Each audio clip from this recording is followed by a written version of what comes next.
Oh my god, it's been a long time overdue. I don't know if I'll post this video or I won't. I don't know. It's been a long time since I ever put this phone down to just vlog. Things have been just a lot of things. Yeah, so the last time I was here, I was in Kenya. That was in 2024, around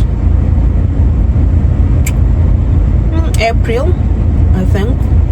Because I think my last YouTube video is on a wedding, and my friend's wedding, and now they have a child. It's almost a year plus.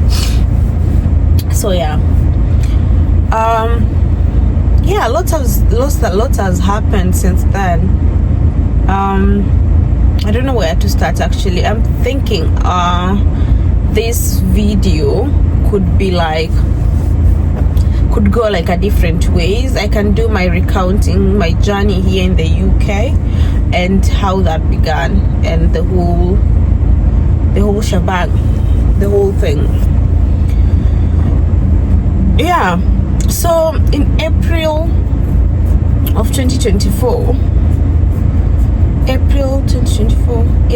April of 2024, that was the time I was I think my last video, I think it's in June, I presume. Yeah, so that time, before, like let's go back. So around 2024, beginning of 2024, I was employed, and I did love my job, but I don't think my skill set was being demonstrated as I wanted it to be, because I was quite multitasking between two jobs at the time. And one of the jobs that I used to do was giving me lots of satisfaction. I was doing field work on data collections and monitoring and evaluation, or even programs.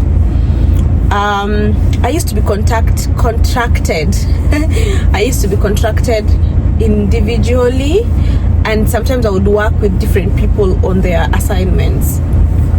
So that brought me lots of joy. But the thing is, I was also employed, and I needed to be, doing my day-to-day activities in my job.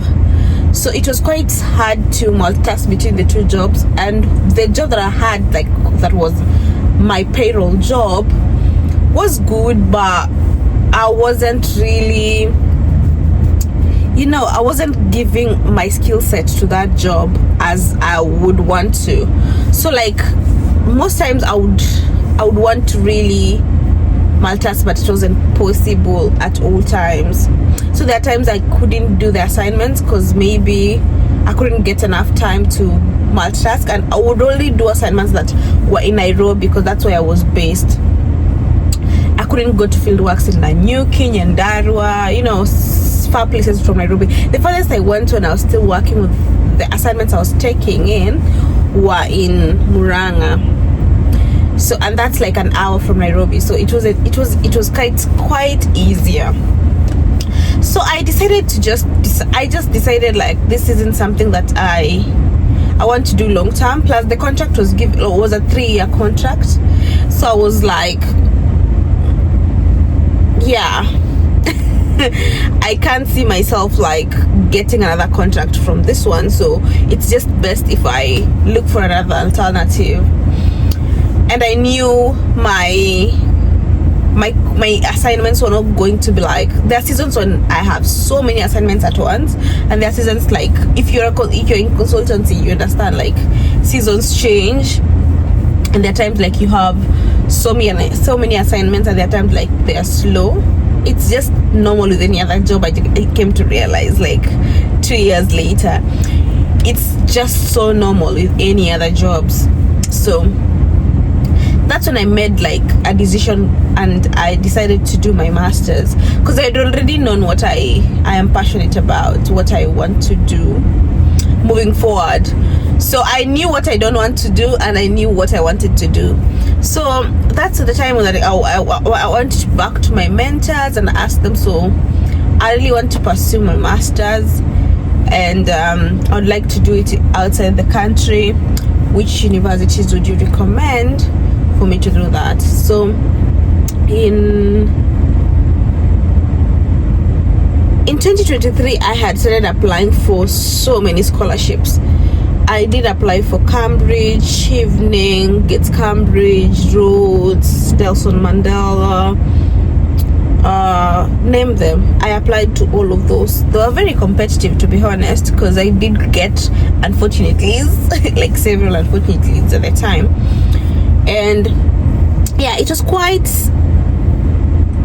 hard, to be honest, because like if you look at how Chevening does the applications, it takes you time to even complete the applications. You need to have proposal, and if you're doing you need to have a very good statement of purpose.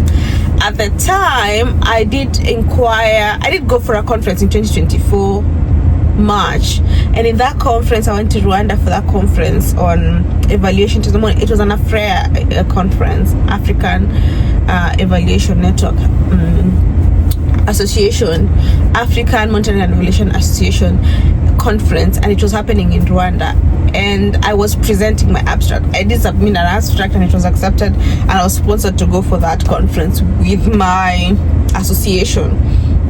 So when I was there, I did have friends who were Chevening scholars, Rhodes scholars, who were also, the abstracts they were accepted. So we met there, and we were trying to make my application more Chevening like, more Rhodes like, more Gates Cambridge like. So I did get some bits and bobs from them, and I did apply. I really did apply in 2024 too. So when I didn't get really good I didn't get like good reviews, or I didn't get a placement there, I decided to just go ahead and just apply to different schools. And this time I was applying to really, really nice schools like Oxford, SOAS. Yeah, I was applying to really, really lovely schools. I think the schools that were a bit like meh at that time, but now I think they're really good schools, like Leeds. I did apply to Leeds, I did apply to Kent. All the schools I was applying to were in the UK. Reason is because I wanted to do my master's in a year. Yeah, so I was just applying, and I really wanted to go to Oxford, Cambridge. I really wanted to go to schools because I really performed well in my undergrad. So I was just doing so many applications, and then I decided, okay, let's change gears. Let me look for a school that has the course that I want, and it's rated quite quite well in the UK. And that's when I looked for a school, and I got a school, and when they saw my results, they gave me partial scholarship, which was really nice. I'm so humble and happy. Yeah, so that's when I decided to apply, and I got my placement in the school in 2024, and it was so surreal. Honestly, the process was it was faith. I don't know, it was grace, it was favor. There was nothing that I had stumbling blocks to. It was really, really favor. So I'm at my parking lots, and everyone's just parking, and they're looking at me talking to the phone. So I'm just like, okay, yeah. So I did that. I will do like cut bits and bits of the whole process. Yeah, so I came to the UK around August 2024, on the 20th of August. And when I came, I got my placement at Keele University, which is an amazing uni. Honestly, it's an amazing uni. And I was coming to do my master's in science and international development. And yeah, even the course itself, I wanted to do it. Reason is because I wanted the international perspective, and development is what I had like my background in. So I just wanted to have an international perspective of the global issues that are in relation to that, the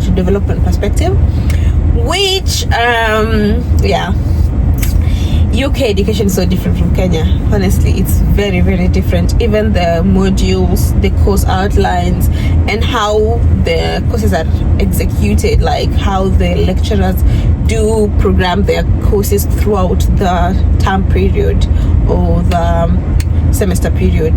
They're very, very different from any other uni in Kenya. I don't know about Strathmore and the rest, but I don't think any public universities do have the same as here. So yeah, that was the process. Now I came to the UK and life was quite hard. At the time when I was coming, it was in August, and that's the end of summer, getting into winter. It was very cold. UK is so cold. Most months are cold. Even those months that you think are summer, they're still raining and it's cold. And there's just lots to unpack in this country. The reason as to I even decided to just let go my YouTube channel and not document the whole thing, it's just life catches up with you. Like with the whole thing, it was a culture shock first and foremost, and then there was work, and then there's school. There's just lots to deal and to walk about. It's like work, school, assignments, essays, life. Yeah. So yeah, my journey has really, I would say it has really been good. And yeah, it's 11 minutes already. So the 23rd of September is when I started my classes. And let's talk about the first semester of that year, because it's only 2 semesters, because it's a year program. So one thing about that is the 1 year program, everything is condensed, and there's lots to do in one semester that, like, a master's is supposed to be done constructively in most countries 2 years, and now in the UK it's 1 year, and everything that you're supposed to do in 1 year you're doing in one semester. So that's a lot. And I used to have 3 to 4 classes weekly, and it would depend with the units I picked, because apparently the faculty I was my program was running in was now that's the difference with Kenya. It was under politics and international relations, it was under international development, it was under global security, what other students do we have? Yeah, I think those are the 3 pathways that we had. So international development, politics and international relations, and then in global security. Yeah, so those are the 3 pathways that were under my faculty. So same students that were partaking international development, international relations, we were in the same classes depending on what suited you. So there were units that you would pick that are in line with your masters, like things to do with global security. Someone who was coming to do a global security course would do that, and then that should be an elective for a person like me.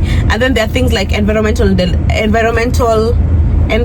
development that I would really be asked, as it would be a core unit for me. And things like post-conflict crisis and development, things that deal with development who are like electives to those people who are in other pathways. Those comparative politics and all, European politics, so those were specific for people who are doing politics and international relations.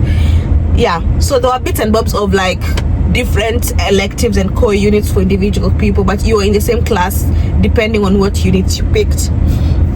So I would say like my first semester was learning. It was a whole learning, because even how we present our essays here, it's so different from how we present our essays in Kenya. The referencing is so different. The how you explain context. I think what I really admired about myself coming to this country was I had experience in report writing. report writing and essay writing is just the same thing. The thing is, the essay writing is academic, but at least I had experience of how to write a report. So coming to this course, it was easier for me to like get in. And then we had like units that you take to learn how to do essays here from the unit, that they're free. So you take more units if you want to really learn and, you know, make yourself better, because you're not a Brit, you've not been in the system. Their systems are so different. We'll get to that. Like, I also talk about like the systems and how these systems are not really meant for Africans, and yeah, in terms of employment and all. But it was really not easy. It wasn't like a walk on the park. It took lots of reading and understanding their systems to write an essay that would earn you good grades. Yeah, so I'll leave it there for today. It's 15 minutes and I'm going to cut this video to at least a good good number. Yeah, good yeah. So that's it for today. I think this is like a documentary of everything. I have some videos that I shot when I got my pass, my visa, all that, but I think that is like a different altogether video. I just want to document this process even now. Okay, see you next time.